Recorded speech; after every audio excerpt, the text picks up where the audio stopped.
بسم اللہ الرحمن الرحیم۔ یہ واقعہ عراق میں پیش آیا کہ میاں بیوی خوشحال زندگی بسر کر رہے تھے۔ ایک دن وہ گھر میں بیٹھے ہوئے کھانا کھا رہے تھے کہ بیوی کی نظر پاس لگے درخت پر پڑی جس پر بہت سے پرندے بیٹھے تھے۔ پرندوں کو دیکھتے ہی بیوی اپنے شوہر سے بولی کہ ہمارے غسل خانے کے پاس جو درخت ہے اسے کٹوا دو۔ میری غیرت گوارا نہیں کرتی کہ جب غسل کر رہی ہوں تو پرندوں کی نظر مجھ پر پڑے۔ وہ بیوی کی اس بات سے بہت متاثر ہوا کہ میری بیوی اپنی عصمت کی اس قدر حفاظت کرتی ہے، اور فوراً درخت کو کٹوا دیا۔ وقت گزرتا رہا۔ ایک دن وہ خلاف معمول اچانک گھر آیا تو دیکھا بیوی کسی مرد کے ساتھ مشغول تھی۔ اسے بہت دکھ ہوا، اس سے یہ صدمہ برداشت نہ ہو سکا اور وہ اپنا گھر بار چھوڑ کر بغداد چلا گیا۔ وہاں اپنا کاروبار شروع کر لیا۔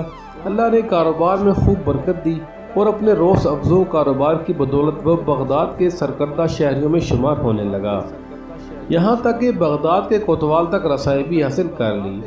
ایک دن کوتوال کے گھر چوری ہو گئی۔ پولیس نے مجرم کا سراغ لگانے اور پکڑنے کی بہت کوشش کی لیکن ناکام رہی۔ اس نے دیکھا کہ ایک شیخ کا کوتوال کے گھر آنا جانا ہے اور کوتوال ان کی بے حد تعظیم کرتا ہے، لیکن ایک بات اس کی سمجھ میں نہیں آتی تھی کہ شیخ آدھے پاؤں زمین پر چلتے ہیں، پورا پاؤں زمین پر کیوں نہیں رکھتے۔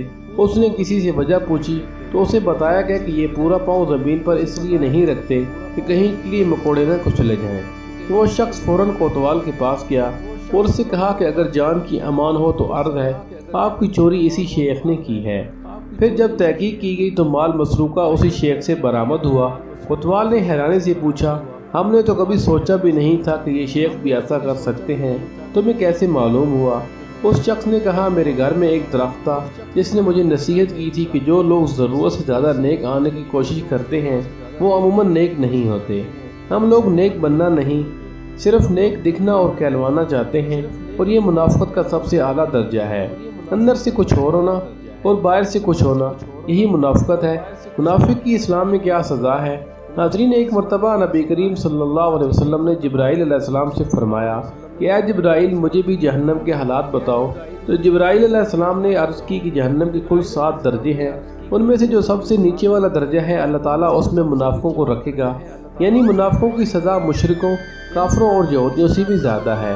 اللہ پاک ہمیں منافقت سے محفوظ رکھے، آمین۔